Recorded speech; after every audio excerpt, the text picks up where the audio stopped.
بابا فریدالدین گنجشکر رحمۃ اللہ علیہ کے مزار پر بم دھماکے کے خلاف مختلف شہروں میں مظاہرے کیے گئے۔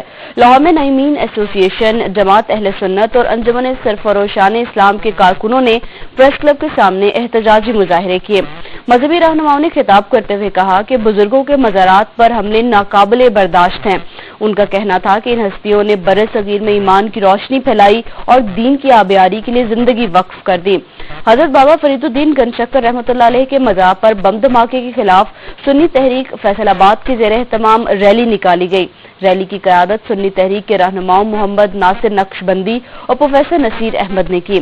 اس موقع پر شرکاء نے بینرز اٹھا رکھے تھے جن پر مزارات پر حملوں کے خلاف نعرے درج تھے۔ شرکاء نے حضرت بابا فریدالدین رحمۃ اللہ علیہ کے مزار پر بم دھماکے کی شدید مذمت کرتے ہوئے کہا کہ یہ اسلام اور پاکستان کے خلاف سازش ہے اور اس سازش کو کبھی کامیاب نہیں ہونے دیا جائے گا۔ انہوں نے دھماکے کے ذمہ داران کی فوری گرفتاری کا مطالبہ کیا۔